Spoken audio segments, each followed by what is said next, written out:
le frère. Merci. Merci bien aimé dans le Seigneur. Vous savez, normalement, ce n'était pas moi qui devais prêcher, c'était le bien-aimé le frère Christian qui devait prêcher, mais comme je venais de le dire qu'il est malade, et puis tellement que nous sommes toujours prêts, Amen. et puis j'ai pris sa place, du coup je vais prêcher aujourd'hui. Voilà.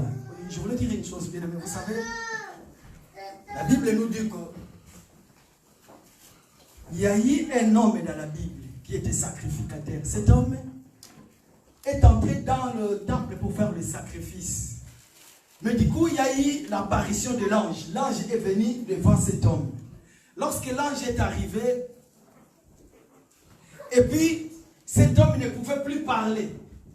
Mais il y a eu quelque chose qui s'est arrivé. Pourquoi? Parce que les jours de la naissance de son fils, les gens ont venu demander à la femme comment on appellerait l'enfant. Et qu'est-ce qui se passe? La femme dit qu'on l'appellera de Jean. On lui pose la question, mais est-ce que dans ta famille, y a-t-il quelqu'un de tes parentés qui s'appelle Jean? Qu'est-ce qu'ils vont dire? Allez-y demander auprès du Père. Or que le Père ne parlait plus. N'est-ce pas? Amen. À ce moment-là, le Père ne parlait plus. On est allé voir le Père lorsqu'on pose la question, Père. Et Père, il va écrire, n'est-ce pas? Le Père va écrire, le nom de l'enfant sera Jean. Cela veut tout simplement dire que entre la mère et le Père, il ne peut pas avoir de contradiction. Amen. La mère ne peut pas dire ça et le Père dit autre chose. Et lorsque le Père a écrit, pourquoi à l'époque, à cette époque-là, le Père en réalité ne parlait pas, mais le Père écrivait. Parce que c'était la loi. Amen. Mais à ce temps de la fin, la Bible nous dit que le Père, le Fils nous parle, le Père nous parle par le Fils maintenant. Parce que nous avons maintenant le Fils qui parle en ce temps de la fin. Amen. Amen. Voilà pourquoi je voulais dire que, bien aimé, vous savez, quand la Bible nous parle, la Bible nous dit que aujourd'hui, mon thème, en fait, je l'ai intitulé Vous avez entendu, il a été dit. Mais moi, maintenant, je vous l'ai dit. Amen. Si quelqu'un te dit, vous avez entendu, il a été dit. Mais moi, maintenant, je vous dis. Ça veut dire que vous avez entendu, là, maintenant, n'a plus sa place. Ce qui est dans sa place maintenant, hein, vous avez. Mais moi, je vous l'ai dit. Est-ce que vous avez compris? Amen. Pourquoi? Parce que ça veut dire que les choses ont changé.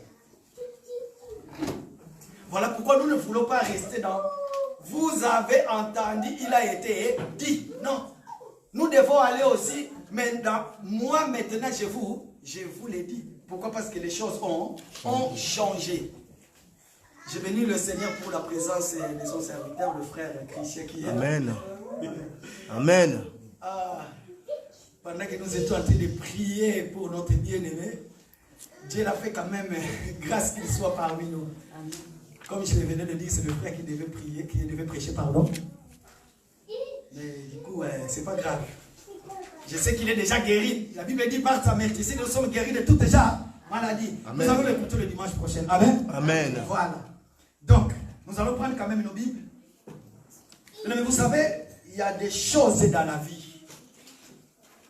Lorsque la Bible nous dit que Moïse a dit, mais moi je vous le dis, nous comprenons que cet esprit qui a saisi Moïse pour que Moïse parle ainsi, c'était toujours l'esprit de Christ qui animait Moïse. Pourquoi? Parce que Moïse ne peut pas aller en contradiction, ou Jésus ne peut pas aller en contradiction par rapport à ce que lui-même il a dit, ou par rapport à ce que Moïse dit. Voilà pourquoi j'ai dit tout à l'heure que si la mère dit quelque chose, et lorsqu'on va auprès du Père, on lui pose la question, Père, que dit-il de l'enfant? Comment on appellerait l'enfant? Le Père ne peut pas contredire ce que la mère dit. Vous savez, chez toi à la maison, dans ta maison à toi, lorsqu'on vient chez Papa Serge, on lui pose la question, Papa Serge, dis-moi, c'est quel genre de nourriture que ta femme prépare bien? Si elle te dit que c'est le fumba, lorsque tu vas chez sa femme, tu lui dis, maman, dis-moi en réalité, quel genre de nourriture que tu prépares bien? Il faut que sa femme soit capable de te dire que c'est le fumba. Parce que si nous comprenons une chose, écoutez, si, prenons par exemple, le frère Gloire, tout en étant avant célibataire, il vient chez moi, je lui donne les mbinzo et il mange.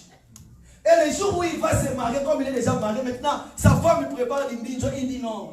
Ça veut dire qu'il y a un problème. Amen. Amen. Donc c'est par là que nous voulons comprendre que dans les choses de Dieu, le Saint-Esprit ne peut pas aller contredire la Bible en fait. Amen. Pourquoi? Parce que la Bible c'est la parole de Dieu, c'est la prophétie par excellence. Amen. Personne ne peut pas dire que l'inspiration est plus forte que les Écritures, jamais. Amen. Pourquoi? Parce que toute écriture est inspirée de Dieu. Voilà. C'est la même personne qui a donné l'inspiration des Écritures. C'est la même personne qui nous révèle aussi la pensée qui est cachée derrière les Écritures, n'est-ce pas? Amen. Voilà. Voilà pourquoi lorsque nous sommes en train de lire la Bible, il ne faut pas rester toujours dans la lettre. La lettre aussi a sa place, bien aimé. La lettre aussi a sa place. Mais chose les plus importantes, nous allons voir aujourd'hui, chose les plus importantes. C'est la pensée éternelle qui est cachée dans les Saintes Écritures. C'est ça en réalité qui va faire de nous que nous soyons vraiment appelés les enfants de Dieu, tels que Dieu lui-même élevé. Voilà. Amen. Pourquoi? Parce que lorsque la Bible nous dit quelque chose, ne reste pas là-bas. Vas-y, cherche à comprendre en réalité qu'est-ce que Dieu voulait dire. Voilà pourquoi je dis aujourd'hui, vous avez entendu, il a été dit. Mais moi, non pas frère Gauthier, mais Christ nous dit. Amen. Vous avez entendu, il a été dit, mais moi je vous le dis. Voilà, nous allons lire quand même la parole. Alors, notre premier verset, nous allons lire le livre de Job. Job chapitre 31. Job chapitre 31.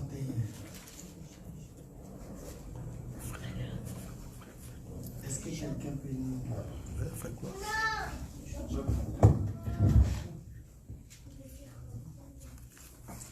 Job chapitre 31 à partir du premier jusqu'au deuxième verset. J'avais fait un pacte avec mes yeux et je n'aurais pas arrêté mes regards sur une vierge. Quelle part Dieu me-t-il réservé d'en haut? Quel héritage le Tout-Puissant m'eût-il envoyé des cieux? La ruine n'est-elle pas... ça c'est le 3 déjà, c'est bon, je continue. Voilà, c'était le livre de Job, chapitre 31, du premier jusqu'au deuxième verset. Voilà. En fait, vous avez entendu, il a été dit, mais moi je vous dis, le sous-thème sera l'œil, c'est la lampe du corps. Amen. Amen. Est-ce que vous êtes là? Amen. Suivez-moi très bien, Église de Dieu. Vous savez, nous avons compris une chose en ce moment. Nous sommes suivis de partout. Il suffit que je dise quelque chose et que ça soit mal compris. Après, il y aura des retours. Amen. Amen. Voilà pourquoi je vous signale déjà que nous allons terminer un peu plus tôt aujourd'hui. Pourquoi? Parce qu'après notre réunion de prière, nous aurons une séance de questions et réponses. En fait, une sorte de, comment ça s'appelle, nous allons faire une conférence de presse. Nous allons essayer de répondre à des questions qui nous ont été posées depuis la semaine passée. Donc, c'est ça le truc de Dieu. Donc, voilà. La Bible dit tout simplement, j'avais fait un pacte avec mes yeux. Donc, il y a quelqu'un qui a fait un pacte avec ses yeux. Amen. Or, les yeux, c'est pourquoi? C'est pour voir. Quelqu'un qui a les yeux, mais ses yeux ne voient rien. Ça veut dire que cette personne n'est qu'un aveugle, n'est-ce pas? Donc, si la personne dit bien que j'avais fait un pacte avec mes yeux, donc moi, mes yeux, c'est pour regarder, c'est pour voir qui. La Bible dit que j'avais fait un pacte avec mes yeux et je n'aurais pas arrêté me regarder sur une vierge. La Bible nous parle de 10 vierges dans la Bible. Amen. Amen. La Bible nous parle de 10 vierges dans la Bible. Pourquoi on les appelle des vierges? Pourquoi? Parce que ces gens sont lavés par le sang de l'agneau. Ces gens n'ont pas de péché En réalité, la vraie église, dans la vraie église, on ne trouve que les vierges sages. Amen. Amen. Amen. Il peut y avoir dans l'église, comment dirais-je, dans l'église locale, il y a toutes sortes de poissons, n'est-ce pas? Souvenez-vous, lorsque Pierre va dans la mer, il va prendre son filet, il va jeter dans la mer. Quand il va commencer à tirer le filet, il y a toutes sortes de poissons qui viennent. Souvenez-vous, lorsque Israël est sorti de la ville de Goshen en Égypte, parce qu'ils étaient en Égypte, mais ils habitaient dans la ville qui s'appelait Goshen. Les jours où ils sont sortis de cette ville, ils ont quitté l'Égypte, il y avait aussi des ramassis. Il y avait aussi les Égyptiens qui sont sortis avec eux. Pourquoi? Parce qu'ils ont entendu dire que ces peuples vont aller dans le désert adorer leur Dieu. Amen. Ils ont connu, ils ont vu la souffrance des peuples d'Israël. Quand ils ont vu cette souffrance-là, ils ont entendu dire que ces peuples maintenant vont aller adorer dans le désert. Il n'y aura que le bienfait.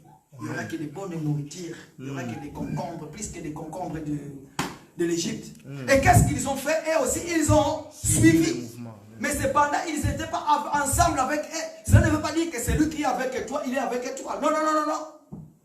On ne peut qu'être avec quelqu'un quand on partage les mêmes idées. Amen. On peut marcher ensemble, quitter chez je ne sais où, aller je ne sais où ensemble, prendre le même train, faire la route ensemble. Mais si tu ne partages pas le même avis avec moi, tu n'es pas avec moi. Amen.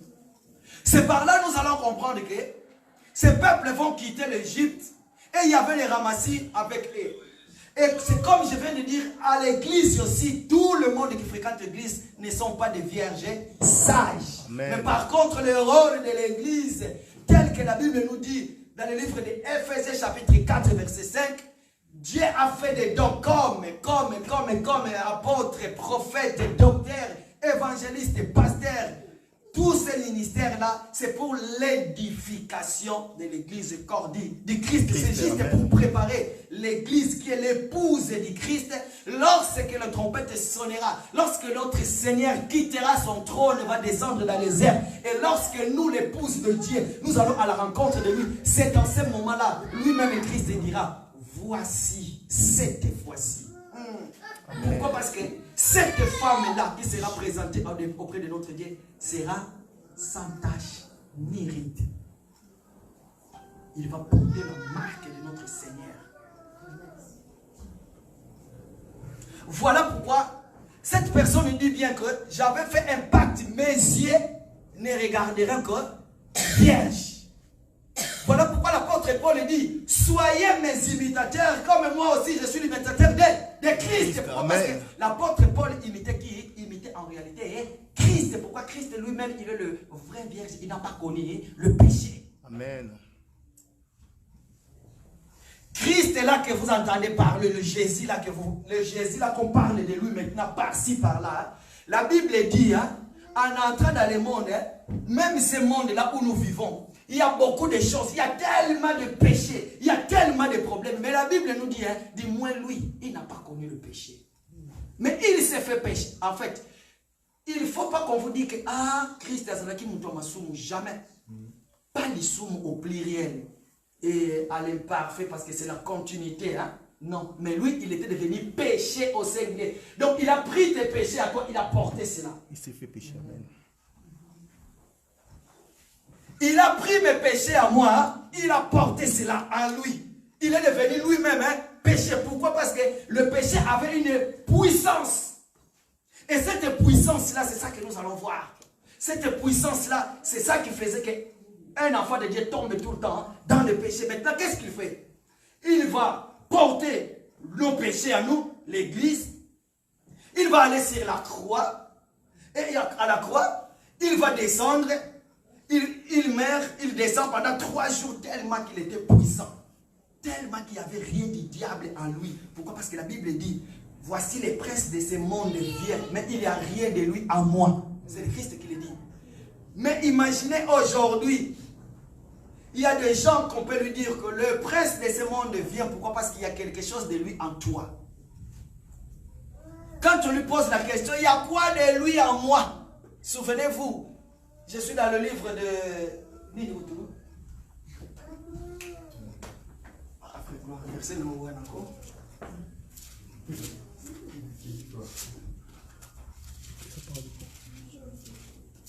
Amen. Verset dans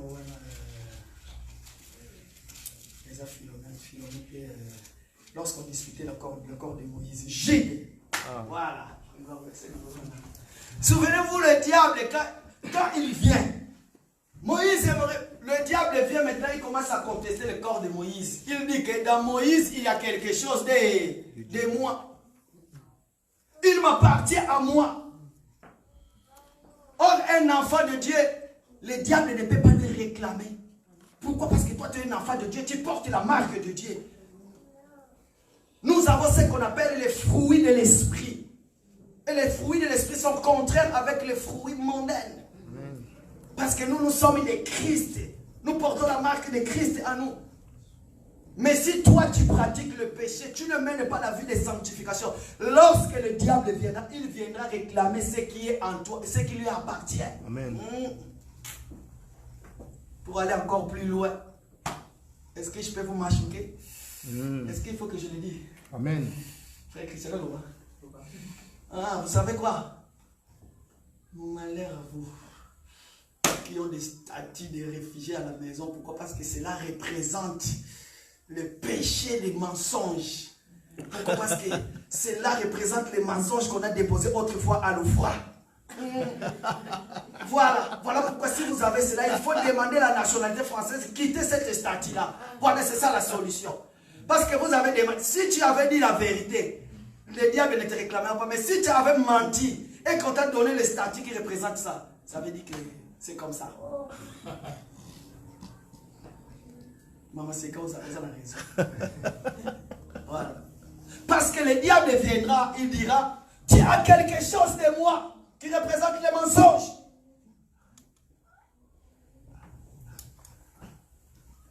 Voilà pourquoi la Vierge va dire, j'ai fait un pacte, je regarderai que le Vierge. Pourquoi? Parce que les Vierges, ils ont une façon de se conduire. Ils ont une façon, une manière de voir les choses. Et moi aussi, je vais me comporter comme eux. Je ne veux pas que mes yeux regardent quelque chose de périssable, quelque chose de n'importe quoi. Parce que de peur que l'œil, lorsqu'il va regarder quelque chose qui va me pousser dans le péché, à ce moment-là, je serai perdu. Frère Jean et Matthieu, pardon. Écoutez maintenant. Qu'est-ce que la Bible nous dit pour cet œil? Parce que l'œil qui regarde, l'œil qui voit, l'œil qui nous pousse de percevoir. Matthieu chapitre 5. Je suis dans le livre. Matthieu chapitre 5, 29 à 30. Matthieu 5, 29 à 30. Ok, disons. Si ton œil droit est pour toi une occasion de chute, arrache-le et jette-le loin de toi. Okay. Car il est avantageux pour toi qu'un seul de tes membres périsse et que ton corps entier ne soit pas jeté dans dans la gêne. Amen. Amen. La Bible dit bien que si ton œil droit est pour toi l'occasion de quoi? De chute, n'est-ce pas? Est-ce que parmi nous il y a quelqu'un qui a son œil droit qui est l'occasion de chute pour lui? Je vais l'aider. Amen. Tu sais que viens, je vais t'aider, je vais percer tout cet œil-là. Si ton œil droit est pour toi l'occasion de chute, la Bible dit quoi? Arrache-les, jette-les loin. Est-ce que parmi nous, y a-t-il pas quelqu'un autrefois qui a regardé de quelque chose de péché? Est-ce qu'il n'y a pas quelqu'un qui est parti sur l'internet, il était en train de regarder les films pornographiques? Ça veut dire que ton œil droit t'a amené à regarder les choses qui ne plaisent pas à Dieu. Maintenant, qu'est-ce que nous allons faire? Je vais prendre mon stylo, venez. Avancez, c'est qui alors la personne? Je vais t'aider, je vais... Oh, est-ce qu'il est là?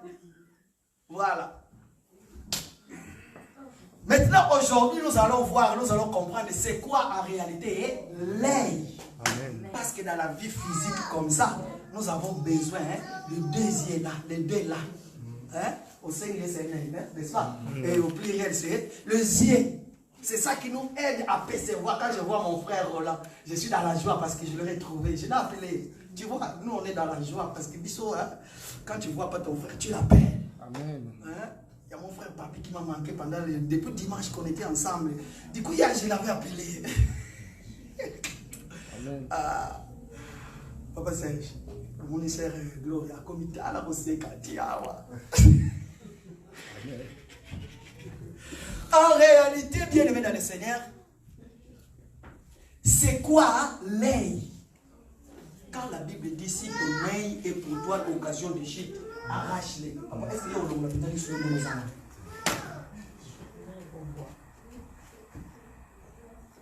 Je vous dis la vérité, il y a que dans cet évangile qu'on peut vous expliquer tous ces genres de choses. Mais par contre, si vous allez ailleurs, il n'y aura pas d'explication. Mais du moins, nous, Dieu nous a fait grâce dans cet évangile de comprendre chaque chose et de l'expliquer. Et la réponse se trouve où? Non, ce n'est pas dans le dictionnaire. Parce que si tu vas dans Larousse, le dictionnaire Robert Larousse, il va t'expliquer. L'œil, c'est un appareil, je ne sais pas quoi, qui est dans le corps de l'homme et qui nous aide à percevoir avec des pixels, je ne sais pas. Non. Frère Gloire, avant tout comment? Remarquez une chose. Pourquoi la Bible précise, en réalité la Bible ne dit pas l'œil gauche, mais l'œil droit. Amen.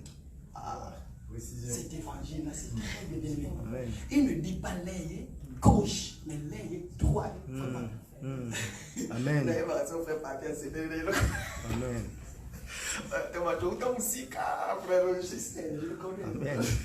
Et s'il n'est pas d'accord aussi, je sais. En réalité, c'est quoi, hein, maman? Maman, c'est pourquoi la Bible dit, hein, si ton œil est droit, la Bible peut dire aussi que l'œil est gauche. Mais Jésus, hein, il donne la précision de la chose. Il dit bien que si ton œil est droit, et pour toi une occasion de chute, frère Jimmy, prends cet œil-là, arrache-les, jette-les loin. Tu prends une balle et tu bandes là, et puis commence à marcher maintenant comme ça. Pourquoi? Parce que sur ton œil là, maman Nina, il y a mon demi, mon amassou. Voilà. Amen. Papa Gloire.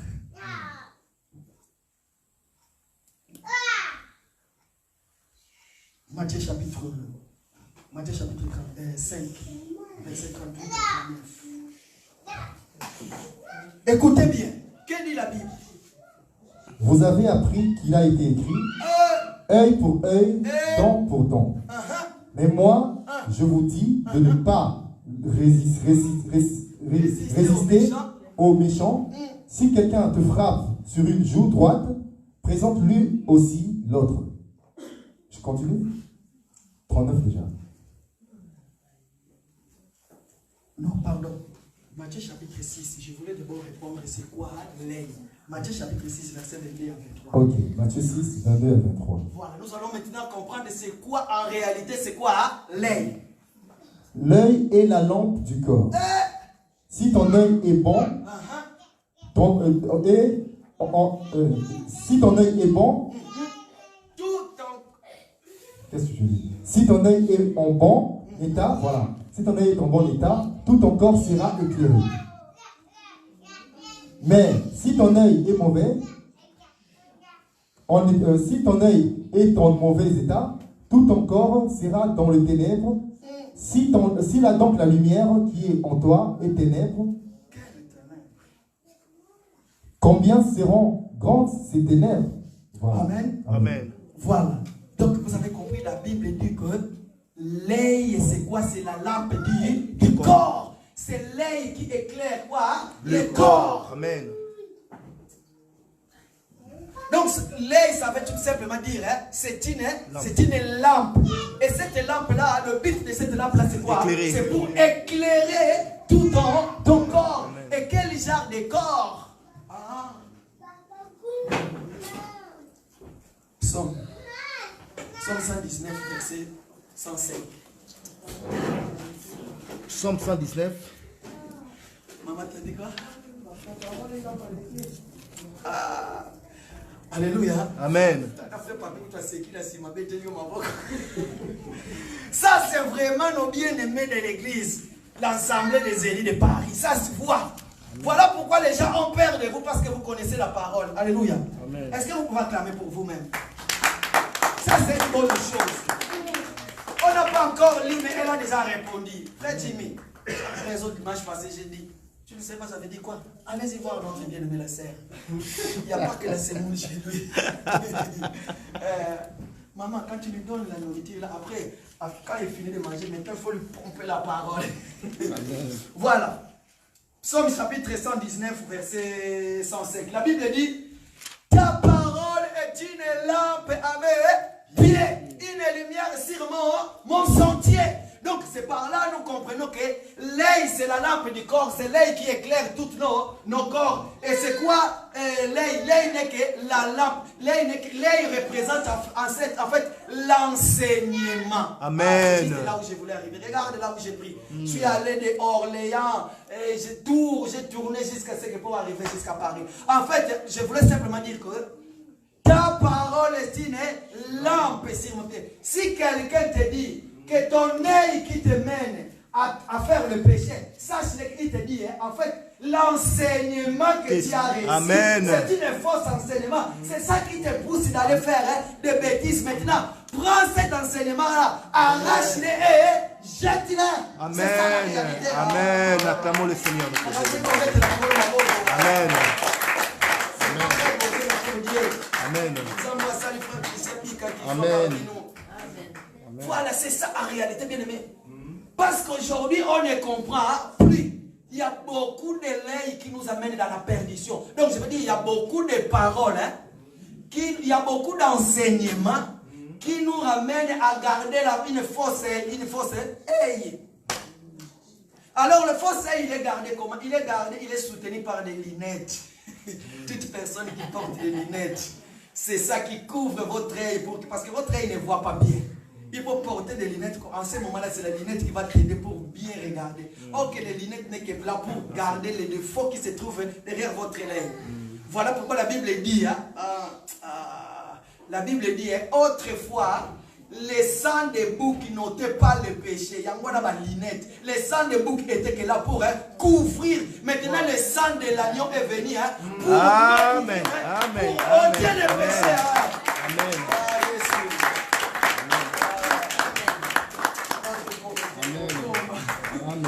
Pas mettre dans la messe, là, ça veut dire la vérité. Amen. Donc cela veut tout simplement dire aujourd'hui, la Bible dit, hein, si quelqu'un te donne un soufflet sur la joue droite, présente-lui aussi la joue gauche.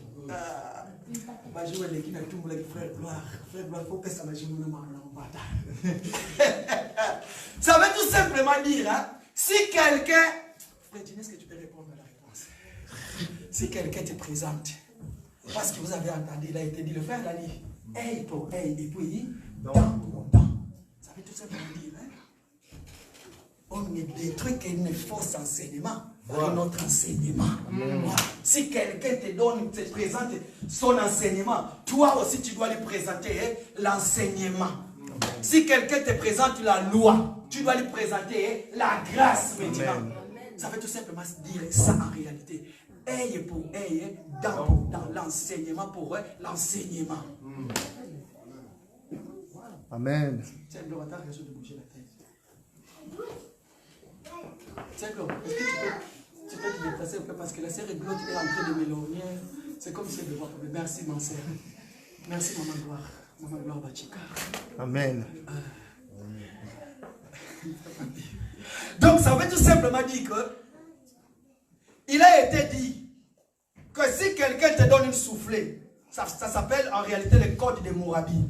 Si quelqu'un te donne le soufflet dans la joue droite, tends-lui encore la joue gauche. Maman, je vois notre tout le monde qui m'a réveillé. Maintenant, maman, il faut que je te mamoule. Donc, ça veut tout simplement, je me souviens un jour, après partir dans la parenthèse, mais je n'ai pas le choix, mon frère, comprends-moi. Je pense que la sœur Elliot, elle connaît cette histoire que je vais raconter. Chez nous à Boma, parce que nous on est au numéro 19A, il y avait nos voisins qui étaient au numéro 21. il y avait une sœur, avec sa petite sœur, ils étaient en train de discuter. Du coup, la grande sœur, il gifle sa petite sœur. Du coup, sa petite sœur, maintenant qui venait d'être convertie, elle dit, ah, comme tu l'as, maman, il n'a pas ta photo, Bible, elle a ça côté. Elle a donné encore, sa grande sœur a dit, je te donne encore, voilà. Pourquoi? Parce que c'est une compréhension. Et jusqu'aujourd'hui, il y a des gens comme ça, dans les assemblées. Il y a des gens comme ça. Il te dit, œil pour œil, dent pour dent. Vous avez entendu, il a été dit. Et moi, je vous l'ai dit. Souvenez-vous que le diable, le serpent, il prend Jésus, il l'emmène sur une montagne maintenant, il lui présente beaucoup de choses. Il lui dit que, adore-moi, si tu m'adores, je te donnerai ça. C'est ça. Le diable a présenté son œil pour œil. Maintenant, Jésus va répliquer, dent pour dent. Il a été dit. Il est écrit, il a été dit. Donc, bien aimé dans le Seigneur, je vais m'arrêter là. Tout simplement, je voulais dire aujourd'hui, si la Bible nous parle de l'œil droit, n'est-ce pas? Si ton œil droit est pour toi l'occasion de chute, j'avais dit pourquoi la Bible a précisé l'œil droit. La Bible pouvait dire l'œil gauche, mais la Bible a dit l'œil droit. Pourquoi? Parce que l'œil, en fait, représente l'enseignement qui éclaire tout ton corps. Voilà pourquoi le psalmiste, il dit, ta parole est une lampe à mes pieds. Pourquoi? Parce que c'est la parole qui nous éclaire. Lorsque je marche par rapport à la parole. Pourquoi? Parce que la parole de Dieu qui me guide. Maintenant, pourquoi l'œil droit? Exode. Oh Jésus. Exode chapitre 15. Exode chapitre 15, verset 16. Et puis, Psaume chapitre 118, verset 16. Vous allez lire à la maison, mais juste, nous allons lire le psaume, l'Exode chapitre 15, verset 16. Exode chapitre 15, verset 16. La crainte et la frayeur le surprendront par la grandeur de ton bras. De ton bras, ils deviendront muets comme une pierre jusqu'à ce que ton peuple... C'est pas ça? Oui. Exode chapitre 15, verset 16. C'est ça. C'est ça. Ah, je ne suis pas. En fait, il y a un verset dans la Bible, frère Papi. Verset Noana. La droite de l'Éternel, haute éternelle, ta droite est la force. Hein, papa, hein? Oh éternel, ta droite va présenter ta force. Désolé de parler. C'est 6, non? Vas-y. Ta droite, ô Éternel, a signalé sa force. Okay. Ta droite, ô Éternel, a écrasé l'ennemi. Voilà, j'ai mis 16. La droite en fait représente une force. La droite représente une force. Ça veut tout simplement dire que l'enseignement que tu as reçu, peu importe quel enseignement, derrière cet enseignement se cache une force. Soit une force qui t'amène à faire du bien, soit une force qui t'amène à faire du mal. Maintenant, tout dépendra de l'enseignement que tu as reçu. Pourquoi? Parce que pour nous, les enfants de Dieu, nous disons que, oh Éternel, ta droite représente ta force. Pourquoi? Parce que nous avons reçu le vrai enseignement qui n'est pas protégé par des lunettes. Amen. Parce que notre enseignement, ça nous aide à éclairer notre chemin. Et lorsque nous marchons, c'est la parole de Dieu qui éclaire notre chemin, bien-aimés dans le Seigneur. Sachez-le que tel que vous êtes là, chaque jour nous écoutons la parole. Et que cette parole-là commence maintenant à enlever l'œil droite qui est une fausse enseignement, qui avait une puissance autrefois, qui t'a mené pour faire des choses de n'importe quoi. Mais aujourd'hui, tu n'es plus le même, tu n'es plus la même. Pourquoi? Parce que tu reçois maintenant la bonne sémence et que cette sémence-là, c'est ça qui fera de sorte que lorsque notre Seigneur Jésus reviendra, que tu puisses être enlevé. Parce que ce n'est pas n'importe quel enseignement qui va faire que de sorte que nous soyons enlevés. Ce n'est que l'enseignement qui est basé sur la mort et la résurrection de Christ. Voilà pourquoi nous disons que nous prêchons Christ est mort et ressuscité. Amen. Amen. Que le Seigneur bénisse sa parole. Amen. Nous allons dire merci à notre Dieu parce qu'il nous a fait grâce. J'avais beaucoup de choses à dire, mais j'ai couru comme ça. Là, si vous avez des questions, n'hésitez pas.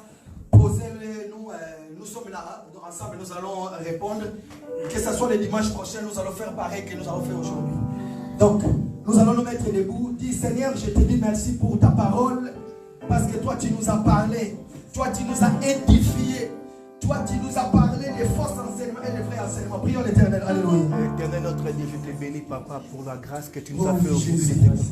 Seigneur mon Dieu, tu nous as éclairé encore à travers ton enseignement, Seigneur mon Dieu. Oh, merci, c'est mon œil et la lumière et la lampe pour éclairer.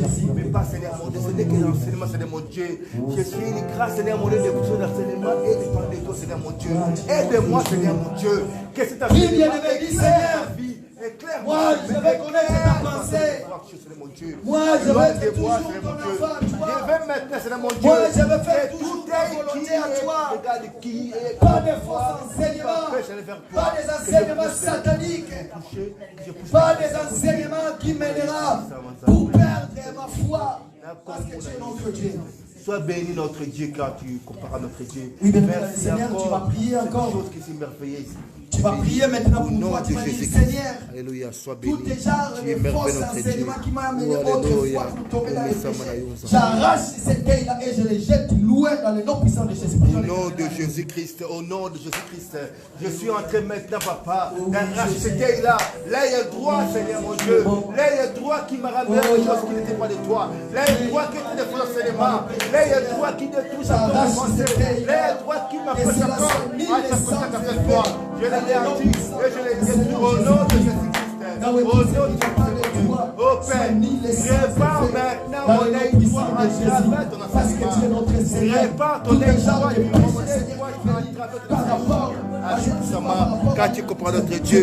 Au nom de Jésus-Christ. Alléluia. Sois béni notre Dieu. Amen.